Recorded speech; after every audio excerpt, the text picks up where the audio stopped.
une réalisation multiple, plusieurs dents à tailler, il faut respecter le parallélisme entre les différents éléments. Pourquoi? Parce que si vous ne respectez pas le parallélisme, il va y avoir un problème à l'insertion de votre restauration. Croyez-moi, c'est vraiment pénible quand on est devant plusieurs restaurations de vérifier quelles dents ne présentent pas la convergence demandée ou s'il n'y a pas de parallélisme, le bridge ne va pas s'insérer. Vous pouvez passer des heures et des heures à le faire entrer. Par contre, si vous réalisez une taille dans les normes en respectant le parallélisme, vous allez aboutir à un bridge dont l'insertion est facile malgré vous faites la taille de plusieurs dents. Je vous cite l'exemple de 7 éléments, par exemple, de taille, et le bridge il s'insère en une seule étape. Dès que vous faites entrer, ça clique et ça va très bien. Donc, si vous respectez à la lettre les conditions de taille et les principes de taille, vous n'allez pas trouver de problème à l'insertion. Dans le cas de prothèse implantaire, il faut respecter que ça soit une prothèse uniquement sur implant où il faut éviter de réaliser une prothèse donc implant dent, d'accord? Parce que toujours l'implant, il n'a pas le desmodante qui est un amortisseur de force. Et aussi, dans le cas d'implant, il faut respecter un parallélisme vraiment absolu parce qu'un implant, ce n'est pas une dent. La dent, elle présente la faveur d'avoir le desmodante. Comme je vous ai déjà dit, c'est un amortisseur de force. Il absorbe les chocs. Il maintient la dent de la façon de surmonter toutes les forces. Mais par contre, l'implant, il a un seuil d'adaptation. Au-delà de ce seuil, les forces nocives vont être transmises très difficilement ou vont se répercuter sur l'implant lui-même très très mal. Ça veut dire ils peuvent aboutir à la fracture de l'implant ou parfois des implantites. Donc l'implant il va se mobiliser. Donc on est devant plusieurs contraintes. Là c'est encore plus pénible parce que vous voyez les patients payent trop cher pour avoir un résultat prothétique adéquat et acceptable en revanche de ce qu'ils payent. La rétention. Alors, la rétention, il faut savoir qu'elle est de plusieurs types et je pense que vous l'avez déjà traité. Nous avons la rétention primaire qui est liée à la préparation elle-même, la conicité, la forme de la taille, une taille plus large que longue, elle assure plus de rétention, une taille plus longue que que petite, elle assure plus de rétention, d'accord? Tout ça, vous l'avez déjà fait. C'est par la conception ou la dent elle-même. D'accord? Secondaire, la rétention secondaire est assurée par les tenants, les puits, les rainures, comme ils sont montrés ici. Alors, tout ça, ça favorise la rétention de la suprastructure sur la dent support. Nous avons aussi le lien de jonction qui est donc dû au ciment de collage ou bien justement ce ciment ou le scellement ou le collage, il n'assure que 15% de la rétention. Il ne faut pas compter sur le scellement pour vous fixer votre bridge. Au contraire, il faut se contenter d'une belle taille, d'un bon respect des principes de taille, d'un bon respect des lois qu'on va vous citer après pour faire votre bridge. Si vous allez vous contenter uniquement sur le scellement, croyez-moi qu'il existe des gens qui viennent chaque semaine pour faire sceller leur bridge. Pourquoi? Parce il manque de rétention. Il est mal réalisé au point de se déceler à chaque acte. Lorsque vous voyez un patient qui vient consulter pour resceller son bridge plusieurs fois, ça veut dire qu'il y a un problème de conception. Ce n'est pas un problème de scellement. La résistance mécanique, donc, pour les dents support et la suprastructure. Au niveau des dents support, il faut savoir que les dents support ou les dents qui vont supporter porter le bridge subissent plus de contraintes parce qu'elles subissent les contraintes au niveau à leur niveau et au niveau des dents absentes. Donc, c'est des effets supplémentaires sur ces dents support. C'est pour ça, il faudrait toujours privilégier que la vitalité pulpaire. Donc, parce que la dent vivante, elle est plus forte, elle est plus solide par rapport à la dent dépulpée. Évitez de fragiliser la dent autant que possible. Si vous pouvez faire la taille en gardant la vitalité, faites-le sans hésitation. Le bridge va tenir dans le temps plus longtemps possible. Et aussi, les dents dépulpées, elles sont fragiles avec le temps, susceptibles à se casser. D'accord? Donc, si vous arrivez, je dis bien, si vous arrivez à faire la taille sur dents pulpées et vous savez comment on préserve la dent pulpée, l'irrigation continue, les instruments abrasifs, ils doivent être neufs, la vitesse de rotation, tout ça doit être respecté. Alors, désolé pour la connexion aujourd'hui, elle n'est pas fameuse. Désolé pour les étudiants qui n'ont pas pu se rejoindre à nous. Le cours, il est très intéressant. Ça concerne les restaurations multiples, d'accord? Et quoique c'est compliqué, mais à travers ces lois qu'on va vous donner, vous allez être orienté sur votre choix et le choix sera très bon fait. Et quand le mieux est notre choix, meilleur est le résultat. Pour les principes d'équilibre, il faut savoir que l'analyse des forces exercées sur les dents, donc ils sont différenciés en 3 types de forces. Nous avons des forces masticatrices verticales, c'est les meilleures parce qu'elles sont bien absorbées par l'os et par les dents. Et nous avons aussi des forces horizontales, orientées, donc, et nous avons des forces qui sont de rotation.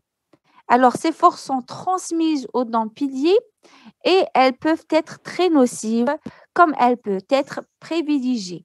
Alors, les forces qui sont dirigées dans l'axe de la dent, elles sont mieux absorbées par le parodonte. Plus on a un angle entre l'axe de la dent et la direction des forces appliquées est grande, il va y avoir une réaction nocive sur le parodonte. D'accord? Les forces transversales ont une intensité plus destructrice. Alors, il faut éviter ces types de forces transversales. Donc, ces types de forces, ils vont exposer le bridge à différentes mouvements. Des mouvements de bascule, des mouvements de rotation, des mouvements de translation et de rotation. Donc, votre bridge, au cours de la mastication, si vous ne l'avez pas conçu de façon à faire diriger les forces masticatrices dans le grand axe des dents piliers, vous allez exposer à la fois le bridge et les dents piliers à ces forces qui vont le déplacer. Donc, si le bridge fixé se déplace, à ce moment-là, c'est un échec de traitement. Le patient n'est pas confortable, alors que l'avantage d'une prothèse conjointe, c'est le confort du patient. Elle assure plus de confort à votre patient. Il ne va pas placer et déplacer, il ne va pas porter, ensuite enlever la prothèse, elle ne va pas faire mal.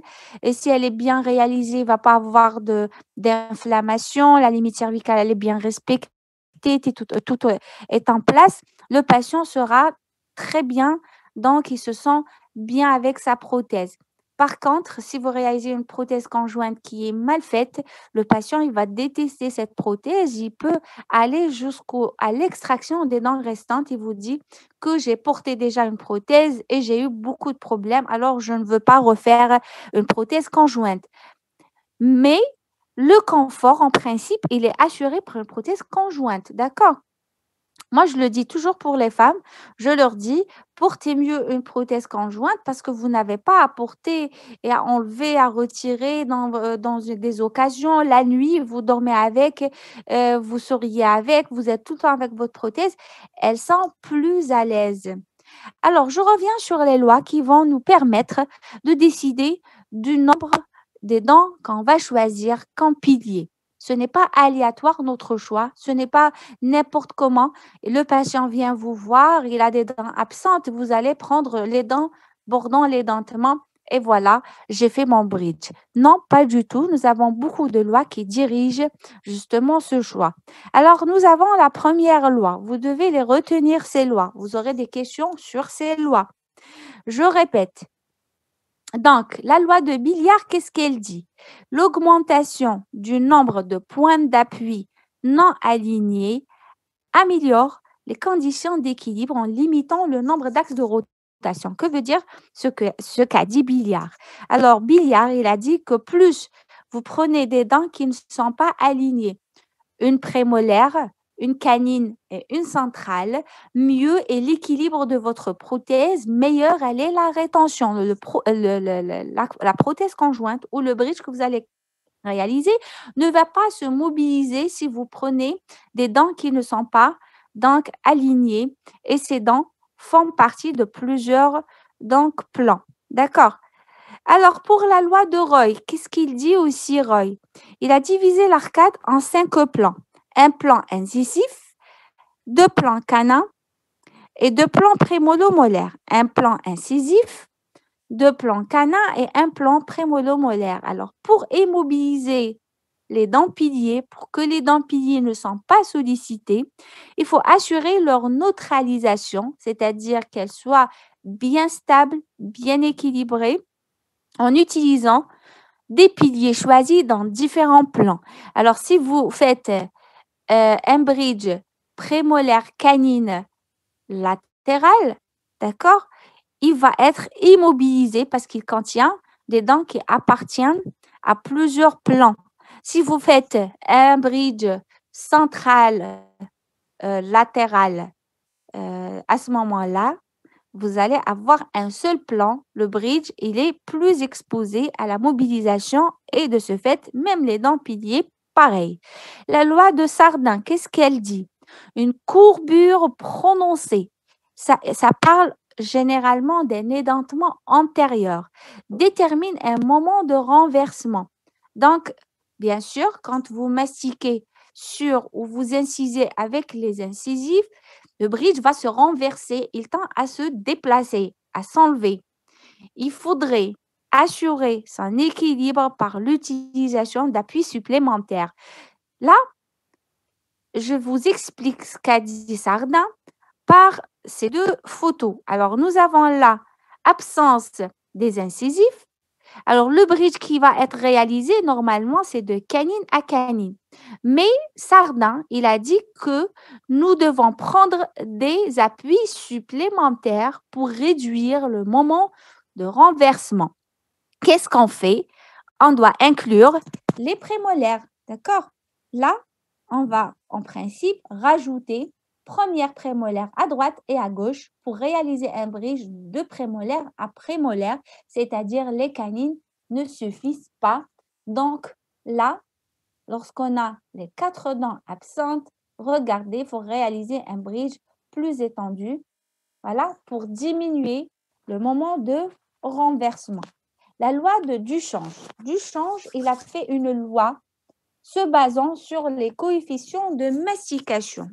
Il a dit que chaque dent, il lui a contribué un coefficient de mastication qui est propre à la façon dont elle agit lors de la mastication. Et elle a dit, comme loi, la somme des coefficients doit être supérieure ou égale à la somme des coefficients des dents absentes. Alors, il a attribué des coefficients. Ces coefficients sont notés dans le cours. Je vous l'ai envoyé. À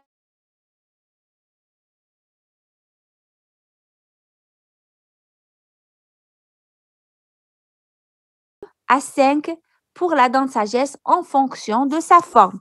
Parce que vous savez bien qu'il existe des dents de sagesse qui sont en bon état et qui est similaire, une 6 supérieure. Et aussi, il existe des dents de sagesse qui présentent une forme atypique qui est similaire, une dent naine, une petite morphologie. Alors, ces dents ne valorisent pas un coefficient important et c'est l'équivalent d'un coefficient très faible, C2. D'accord. Il y a aussi dans la littérature d'autres coefficients. J'ai trouvé aussi pour la centrale C2 supérieure, la latérale C1, pour la canine C3, pour les prémolaires c'est 4, 4 et pour les molaires c'est 5, 5. Moi, je retiens la première et je vous laisse le choix et je vous laisse pour faire une recherche sur les coefficients de mastication. Le meilleur, c'est celui qui va m'envoyer une étude bien faite sur ces coefficients sur mon mail à travers votre délégué, Messoud. Messoud, je tiens à vous remercier pour les efforts que vous êtes en train de fournir. À chaque fois, je vous appelle, je vous trouve à la page. Merci beaucoup. Vous me facilitez le travail. Alors, chers étudiants, je vous regrette cette année, croyez-moi. Je vous souhaite une très bonne 4e année avec ce que vous êtes en train de faire. Alors, pour Dante, qu'est-ce qu'il a dit? Il a dit, Dante, que les surfaces radiculaires globales des points d'appui doivent être supérieures ou égales à celles présumées des dents à remplacer. Donc là, il faut savoir que les dents à remplacer, c'est la surface radiculaire. À travers les radios, il faut toujours, avant de réaliser une prothèse conjointe, de demander une radio panoramique. Vous allez justement valoriser la qualité des soins qui sont faits, comme vous voyez là, la situation de l'os, la hauteur, quand vous voyez, de la racine. D'accord, c'est très important que vous ayez des dents piliers avec une surface radiculaire qui est assez développée par rapport aux dents normalement absentes.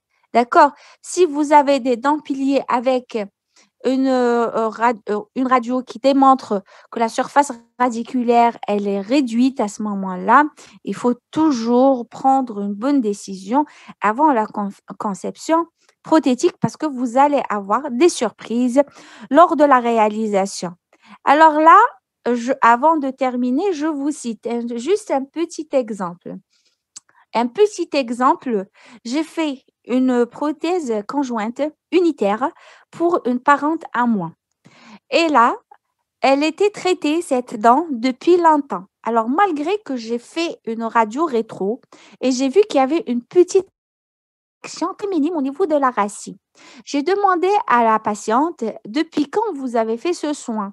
Elle m'a répondu que elle avait fait le soin depuis 20 ans. Je me suis dit, vu que le soin a été fait depuis 20 ans et que la dent, elle était déjà restaurée par une prothèse conjointe et que elle a commencé à se déceler plusieurs fois parce que le tenant est cassé. Alors, je me suis dit que c'est possible de refaire le soin, de refaire la prothèse conjointe, malgré cette petite réaction qui est latente. Elle dure depuis 20 ans, elle ne va pas se manifester aujourd'hui. Quand j'ai fait ma prothèse, tout allait bien. J'ai scellé la prothèse et tout allait bien. Au bout de quelques temps, une quinzaine de jours, il y a eu des poussées aiguës de l'inflammation. Et la malade, qui était déjà atteinte d'un RAA, avait des inflammations à répétition. Donc, on était obligé de prévoir des résections apicales. Regardez, malgré que le foyer existait depuis 20 ans, il a suffi de refaire le soin et c'est manifesté. Donc, il ne faut pas négliger, il faut toujours faire le nécessaire avant la conception prothétique. Parce que si on va passer après à la réalisation, on va trouver beaucoup de problèmes, soit l'apport de la chirurgie post-prothétique à ce moment-là, parce qu'on a réalisé la prothèse ou le dessalement de bridge, ou on aura beaucoup de complications. L'idéal, c'est de faire la prothèse dans les normes à la fin de tout un examen clinique qui sera bien conduit.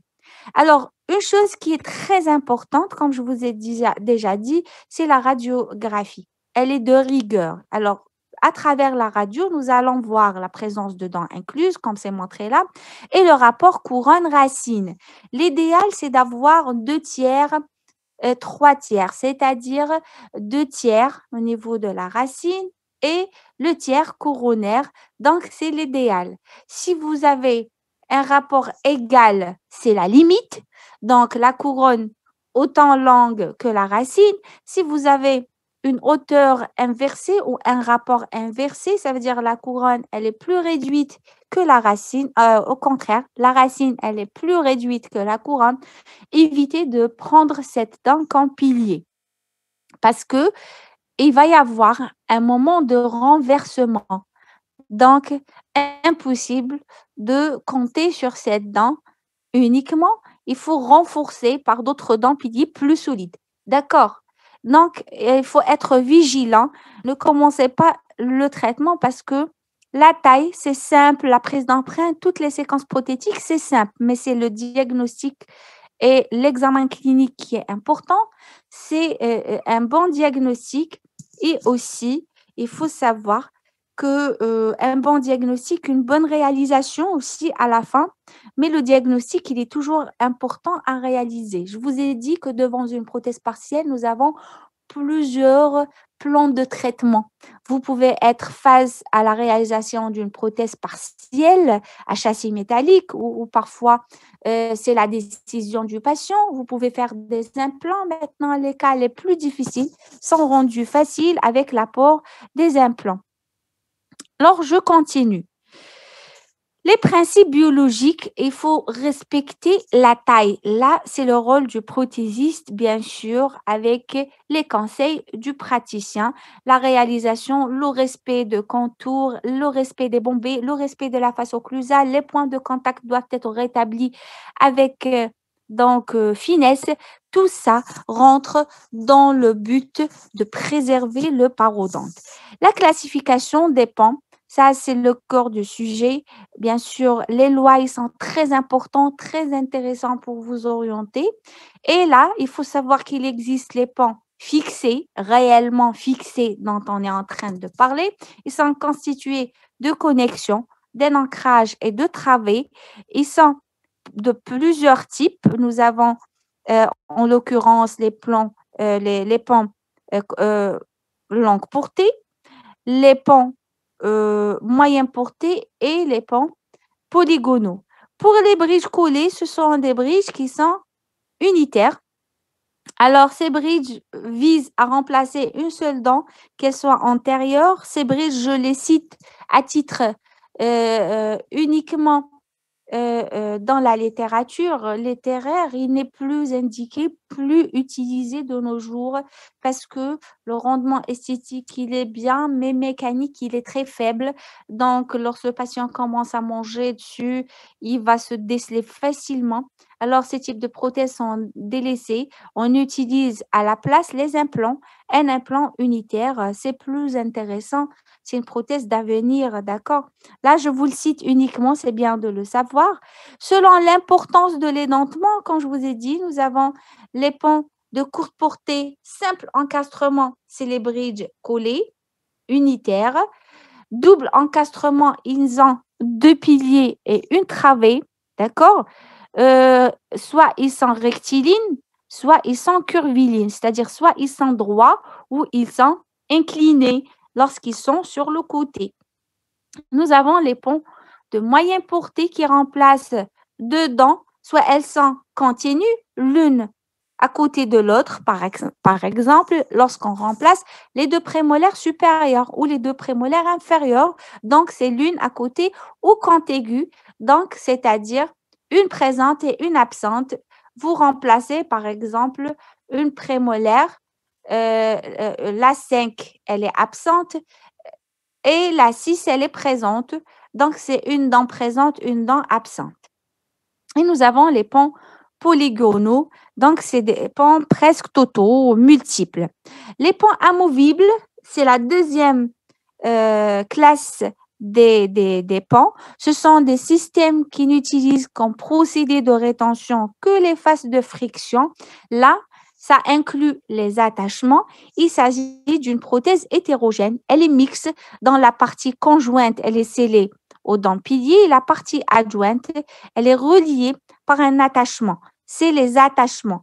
Donc, nous avons des dents fixées sur les dents piliers et la travée, elle est généralement amovible. Elle s'insère et se désinsère. Cela, c'est grâce à des glissières, d'accord, qui sont présents dans les dents qui sont piliers. Les dents amovibles ou les ponts amovibles inamovibles, ce sont des prothèses fixées démontables. Ils sont constitués de deux étages, une infrastructure et une suprastructure. Ça,